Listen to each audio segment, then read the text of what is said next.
بہت زیادہ مبالغہ کرنا یعنی زور دینا کہ جس کی وجہ سے وہ اندر کا حصہ باہر آ جائے، تو پھر جب دھونے کے بعد وہ پانی اوپر چڑھنے کا اندیشہ ہے، اس لیے مبالغہ نہ کیا جائے بلکہ نارمل حالت میں رکھ کر کے اس کو دھویا جائے۔ اور اگر ایسا خدشہ یا ایسا احساس ہو کہ پانی اوپر چڑھنے کا اندیشہ ہے تو دھونے کے فوراً بعد کپڑے سے پوچھ لیا جائے، پھر اس کے بعد کھڑے ہوں تو اس میں پانی اندر جانے کا خدشہ ختم ہو جاتا ہے، تو یہ بہتر ہے۔ اور اگر ایسا کوئی انتظام بھی نہیں ہے تو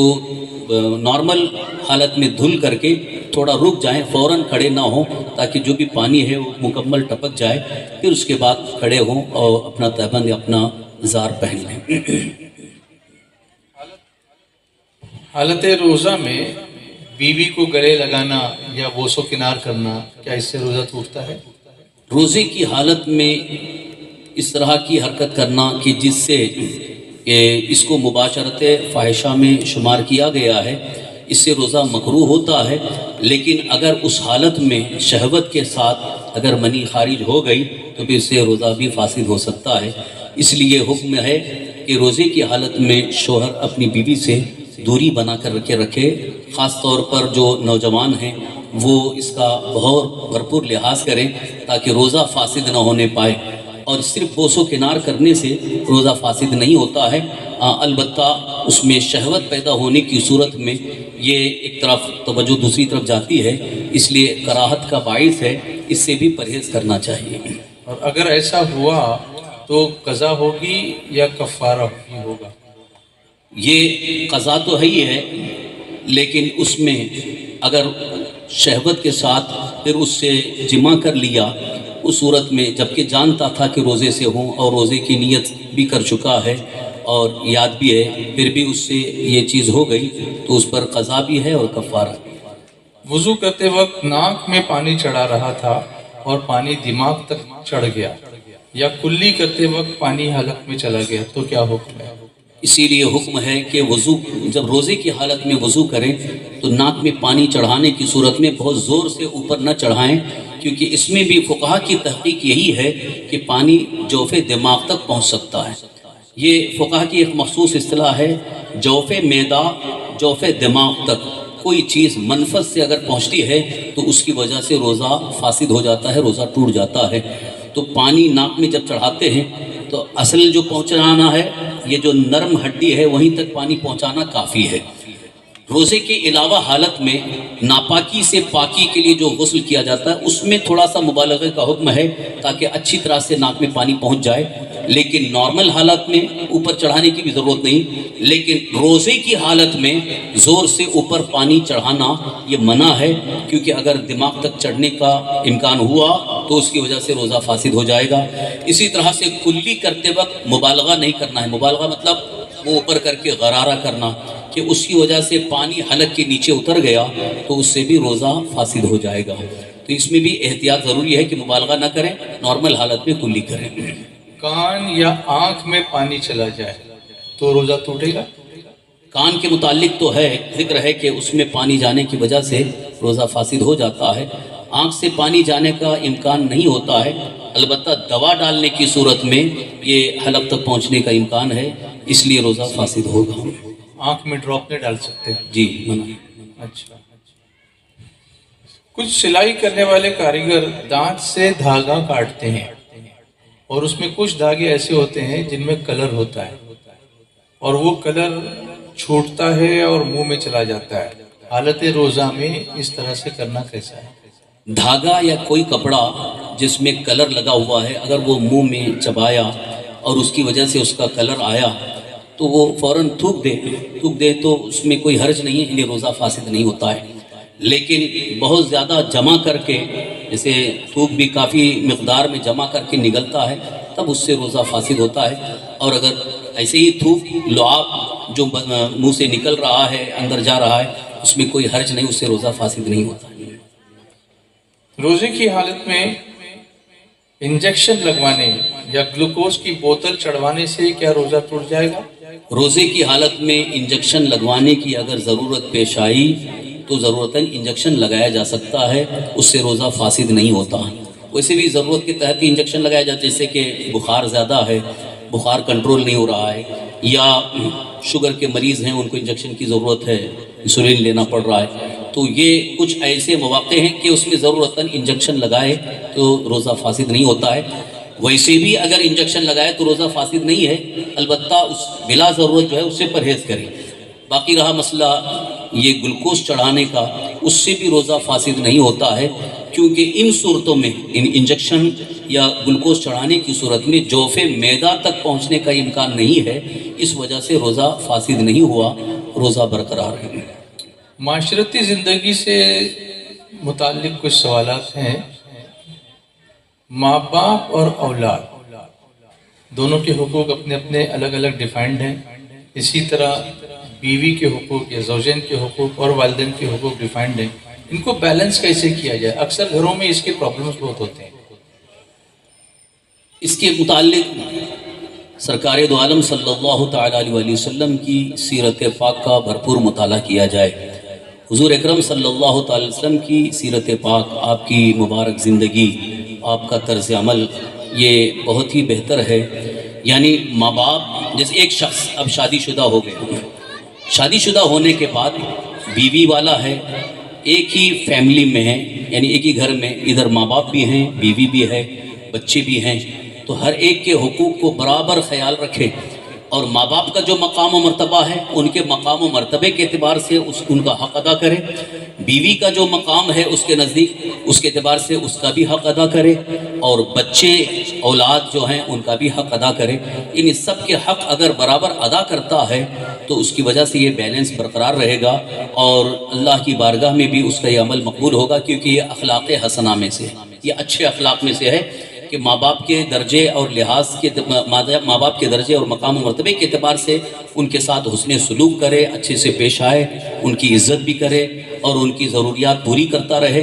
ساتھ ہی ساتھ بیوی چونکہ وہ نکاح میں آئی ہے، اس کا بھی نان و نفقہ، اس کے اخراجات اس کے ذمے ہیں، تو اس کے بھی حقوق برابر ادا کرے۔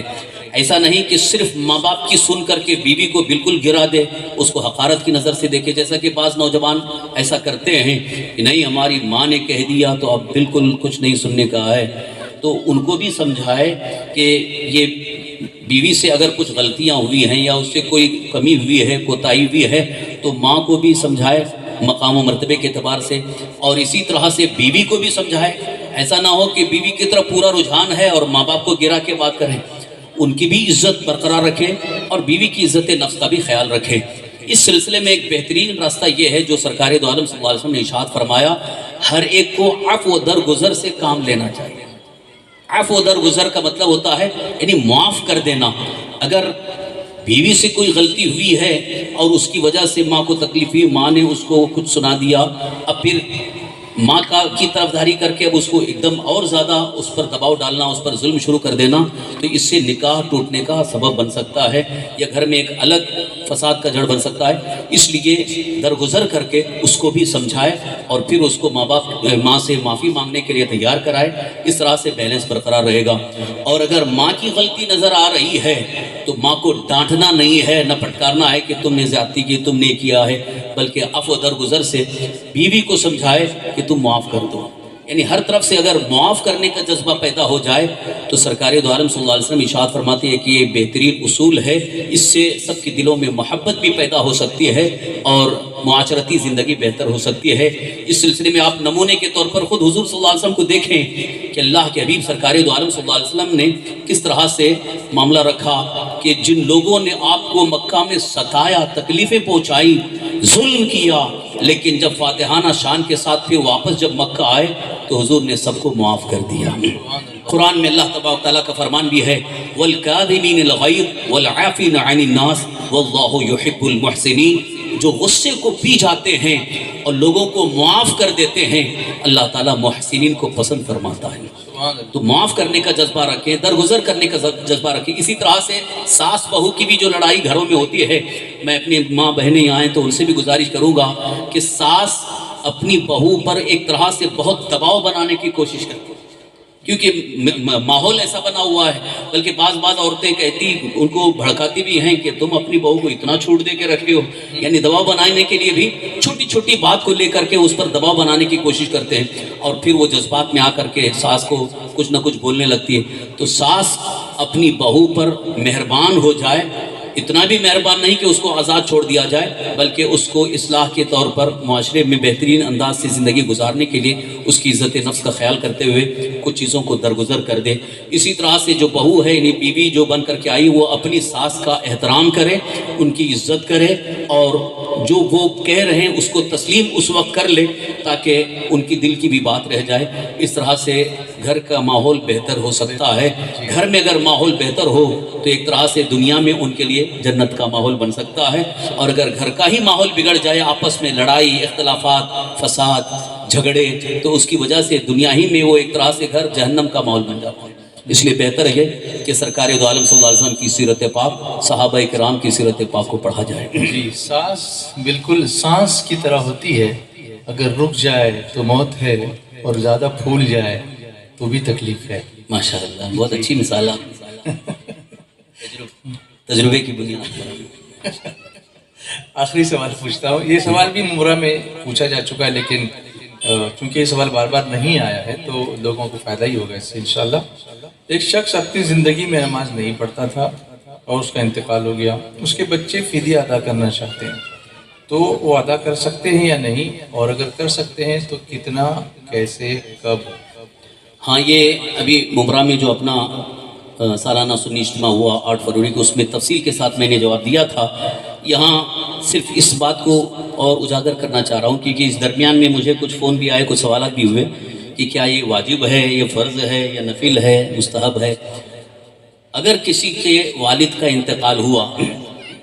ایک مثال دے رہا ہوں، اگر کسی کے والد کا انتقال ہوا اور ان کے بارے میں اس کو پتہ ہے کہ میرے والد صاحب کی کچھ نمازیں چھوٹ گئی ہیں، یعنی قضا ہو گئی ہیں، ادا نہ کر سکے، تو اس کے لیے مستحب بلکہ بہتر یہ ہے کہ وہ ان کی طرف سے ان نمازوں کا فدیہ ادا کر دے.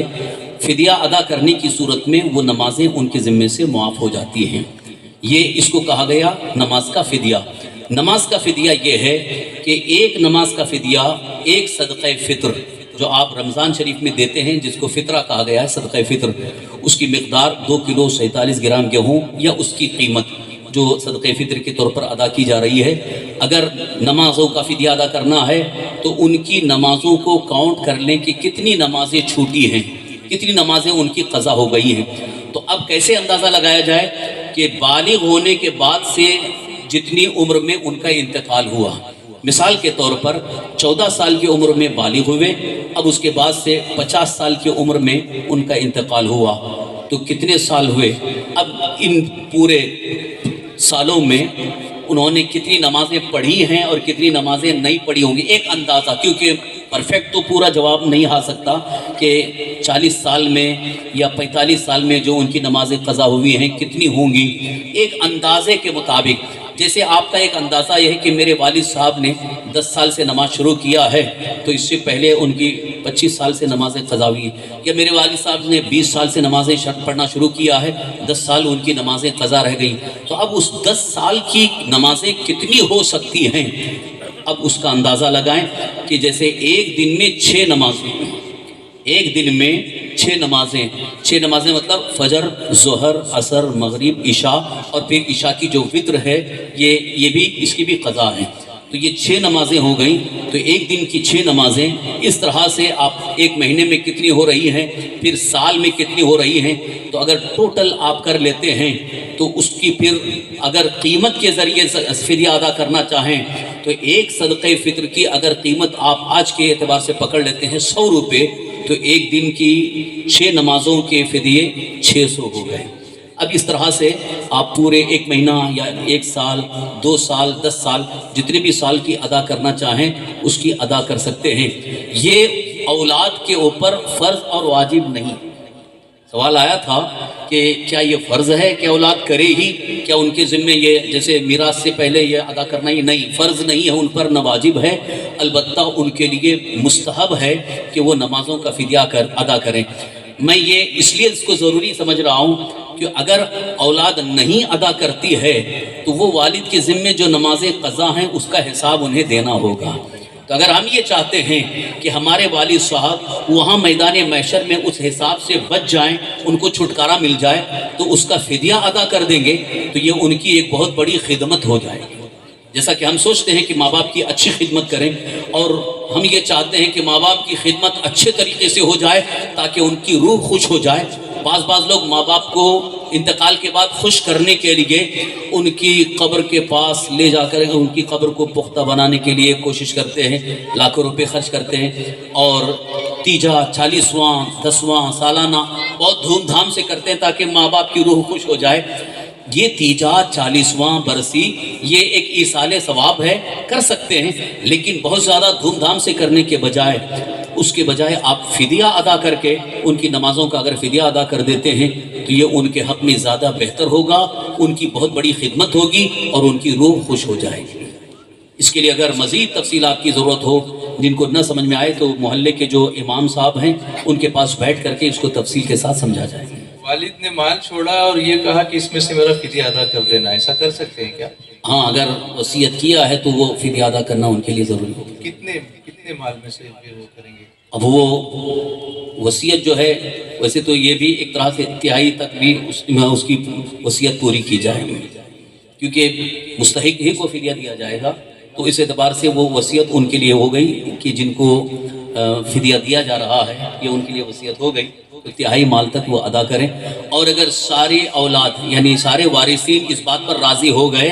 کہ فدیہ ادا کرنے میں تہائی سے زیادہ بھی اگر لگتا ہے تو سارے وارثین کی رضا کی بنیاد پر وہ فدیہ بھی ادا کیا جائے۔